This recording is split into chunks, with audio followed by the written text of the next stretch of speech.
Hi guys, कैसे हो? मैं बहुत ही अच्छी हूँ। और सुबह सुबह मैं निकल पड़ी घर से और जा रही हूँ अभी स्टेशन की तरफ। तो हमारा जो ट्रेन है वो कोलकाता चितपुर से है और दोपहर के 12:10 पर है। तो आज ना घर से निकलते हुए बहुत ही ज़्यादा लेट हो गया था। फिर भी हम निकले थे 9:30 बजे, जबकि ये सुबह का टाइम ऑफिस टाइम का होता है। और जिस रास्ते से हम जाने वाले थे वो रास्ते में बहुत ही ज़्यादा ट्रैफिक होता है। तो इसीलिए हम बहुत डरे हुए थे कि किस टाइम तक हम पहुँचेंगे, कहीं ट्रेन ना मिस हो जाए। बट हम अपने प्राइवेट कार में नहीं जा पाए क्योंकि इतने सारे लगेजेस थे कि पीछे डिग्गी में आ ही नहीं रहा था। फाइनली हमने एक टैक्सी बुक किया एंड उसमें हम सारे जल्दी से बैठ गए, जिसके लिए हम निकलते वक्त का वीडियो बिल्कुल भी नहीं ले पाए थे। जाते जाते अच्छा भी लग रहा था कि finally we are going to the Punjab, and बुरा भी लग रहा था कि अपना सिटी छोड़कर मैं जा रही हूँ। और मेरे पापा और मौसा जी आए थे हमको छोड़ने के लिए। इस टाइम पे थोड़ा सा इमोशनल भी फील हो रहा था क्योंकि ये लोग हमको सी ऑफ करने आए थे एंड कहीं ना कहीं इनको भी दुख हो रहा था कि बुग्गू जो है वो जा रहा है। एंड दिलप्रीत का ये एकदम फर्स्ट ट्रिप है। इतना बड़ा लॉन्ग जर्नी इससे पहले कभी भी इसने नहीं किया। एंड फर्स्ट टाइम मैं भी बहुत ज़्यादा एक्साइटेड हूँ एंड डरी भी हुई हूँ कि ये ट्रेन में कैसे रिएक्ट करेगी, उसको अच्छा हम ऑन लगेगा टाइम भी पहुंच ट्रेन गए जर्नी थे की नहीं। एंड पक्का 12:10 पे ट्रेन छोड़े थे एंड हम 15 मिनट पहले आए थे। हम तो ऐसे सोच रहे थे कि लेट ना हो जाए, बट बाय गॉड्स ग्रेस हम बिल्कुल सही सलामत अपने सीट पे बैठ गए थे। और इस टाइम पे जब ट्रेन छोड़ दिया था बहुत ही ज़्यादा फीलिंग सी आ रही थी और अच्छा भी लग रहा था कि इतने दिन बाद हम घूमने जा रहे थे। और घर पे रहते रहते सच्ची में मैं इतना ज़्यादा बोर्ड हो गई थी। मुझे एक गैप चाहिए था डेली रूटीन से, जहाँ पे जाके मैं कुछ दिन के लिए एंजॉय करूँ।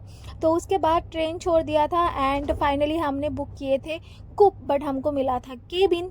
ट्रेन बुक करते वक्त ये ऑप्शन आता है कि आपको कूप चाहिए या केबिन। हमने कूप ही प्रेफर किए थे कि बच्चे को लेके फर्स्ट टाइम हम ट्रैवल कर रहे हैं, तो अगर कूप मिल जाए तो सबसे बढ़िया है।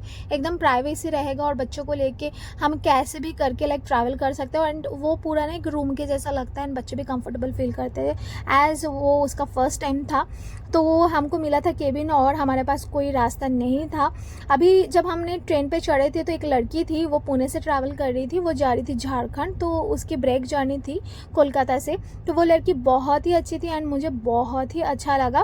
फाइनली मैं बुग्गू को लंच करा के ना थोड़ा सा आप लोगों को ट्रेन टूर दे रही थी कि कैसा लगता है first class coupe and cabin. ये वाला कोच स्पेसिफिकली इसीलिए अच्छा लगता है क्योंकि इसमें एक खुला बैल्कनी से मिल जाता है एंड बच्चे को लेकर जब भी आप ट्रैवल करोगे ना तो इतना खुला डुल्ला स्पेशियस होता है ना ये जगह, बच्चे को भी घूमने फिरने का बहुत स्पेस मिल जाता है। कहीं ना कहीं हमको भी अच्छा लगता है कि बैल्कनी में खड़े खड़े ना हम बाहर की जो सिनेरी है उसको हम एंजॉय कर सकते हैं। सब कुछ प्रॉपरली यहाँ पे दिया हुआ था IRCTC की तरफ से, जैसे कंबल हो गया है, पिलोज हो गया है एंड ऊपर हमने पूरा खाना सजा दिए थे क्योंकि घर से खाना बनाकर लेकर आए थे और ठंडे में खाना रखने से खाना ख़राब नहीं होता है। इसीलिए हम जिस ट्रेन में ट्रैवल कर रहे हैं पंजाब वो है 12357 दुर्गियाना एक्सप्रेस। और ये जो ट्रेन है ना ये सुपर फास्ट है एंड बिल्कुल भी ये ट्रेन हर स्टेशन में रुकता नहीं है, बहुत ही कम स्टेशन में हॉल्ट करता है एंड जिसकी वजह से ये ट्रेन सबसे पहले पहुंचता है पंजाब।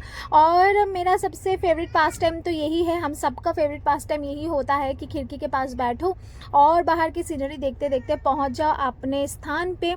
तो इसीलिए मेरे को बहुत अच्छा लगता है विंडो सीट। मेरे को क्यों, सबको ही अच्छा लगता है। और घर से आज दोपहर के लंच में लेकर आए थे फ्राइड राइस एंड आलू का दम, जो लेकर हम बैठ गए थे। हमको बहुत ज़्यादा भूख लगा था क्योंकि मॉर्निंग को हम बिना ब्रेकफास्ट के आए थे, एकदम जल्दी बिल्कुल भी टाइम नहीं मिला। इस टाइम पे ना बुग्गू बिल्कुल भी अच्छे से रिएक्ट नहीं कर रहा था, बहुत ज़्यादा रो रहा था। तो मुझे समझ में आ गया था कि उसको नींद आ गई है, तो इसीलिए उसको सुला दिया था एंड वो अजीब सा ही रिएक्ट कर रहा था। सो फाइनली सोने के बाद ही हम लोग खाए थे। एंड जब हम बुग्गू को लेकर खाना खाते हैं तो ये बिल्कुल टिकने नहीं देता है। ऑब्वियसली छोटा सा बेबी है तो उसको अच्छा नहीं लगता, उसको ऐसा लगता है कि जितना टाइम मैं जगा हूँ तो मेरे साथ सारे खेले। तो सोने के बाद हम अच्छे से खाना खा के अभी मिठाई खा रहे हैं। ऑब्वियसली यार हम कोलकाता से है तो खाने के बाद थोड़ा सा मिठाई तो ज़रूरी है। तो इस टाइम पे ना मैं एक्चुअली 2-3 रील्स बना रही थी पोस्ट करने के लिए, तो इसीलिए ऐसे बाल वाल खोल के मैं स्टाइलिंग कर रही थी।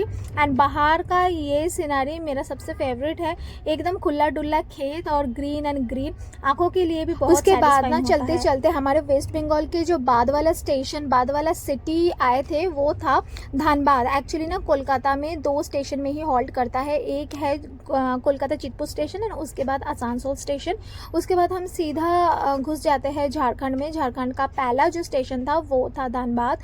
तो धनबाद में वो लड़की उतर गई थी एंड दूसरा एक फैमिली आया था जिसके पास भी छोटा छोटा 2 गुड़िया थी। एंड अच्छा ही था सफ़र। स्टार्टिंग में तो हमको लग रहा था कि ऑपोजिट वाले कपल या फैमिली अगर अच्छा ना हो तो पता नहीं सफ़र कैसी होगी, बट फॉर्चुनेटली अच्छा ही था। एंड हमको दोनों के दोनों जो पार्टनर मिले थे ट्रेन में काफ़ी ज़्यादा कोऑपरेटिव मिले, तो इसीलिए हमारा जर्नी भी काफ़ी ज़्यादा जो है कंफर्टेबल। शाम के टाइम ऐसा कुछ करना नहीं था। पास वाले कंपार्टमेंट में एक फैमिली है तो उनके साथ हमारी बड़े अच्छे से फ्रेंडशिप हो गई थी, तो उनके पास ही बैठे थे। एंड इस टाइम पे बुग्गू थोड़ा सा इस बालकनी में एंजॉय कर रहा था और एसी इतना तेज़ था कि सच्ची में बुग्गू को बहुत ही ज़्यादा ठंड लग रहा था, इसीलिए उसको हमने डबल टी-शर्ट पहना दिए थे ताकि उसको एकदम से ठंड ना लग जाए।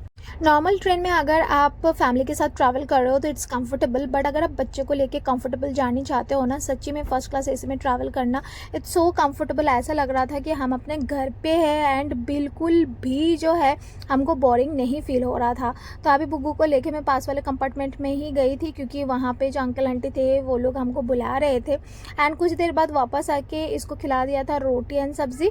प्रॉब्लम सिर्फ एक ही था, इस ट्रेन में पेंट्री कट नहीं था तो खाना गर्म करने का कोई प्रोविज़न नहीं था। ऑल्दो हम रोटी सब्ज़ी ट्राई किए थे जितना हो सके हम गर्म रखें, बट अल्टीमेटली एसी इतना तेज़ चल रहा था कि वो ठंडा ही हो गया था। ठंडा ठंडा खाना खाना किसी को भी अच्छा नहीं लगता है, सबको गर्म खाना अच्छा लगता है, बट क्या करें, कुछ कुछ एडजस्टमेंट करना पड़ता है। जब हम बाहर जाते हैं हर कुछ नहीं मिलता है। तो बुग्गू को भी हम खिला दिए थे रोटी एंड दाल फ्राई, जो खा के ये सो गया था। एंड रात के टाइम खाना खा के मैं थोड़ी सी वॉक कर रही थी ताकि जो खाना है वो अच्छे से हजम हो जाए एंड उसके बाद मैं सो जाऊँ, क्योंकि बुग्गू को लेके जर्नी है तो मुझे पता था रात को नींद अच्छे से होगी नहीं, जगी जगी नींद होगी, तो इसीलिए खाना हजम करके सोना बहुत ज़्यादा इंपॉर्टेंट हो जाता है। ठीक है गाइस, आज के लिए व्लॉग यहाँ पे मैं एंड कर देती हूँ क्योंकि आज रात को और कुछ करना नहीं है, बस सोना है। तो मिलते हैं कल के व्लॉग में। Till then take care everyone, have a good day and bye.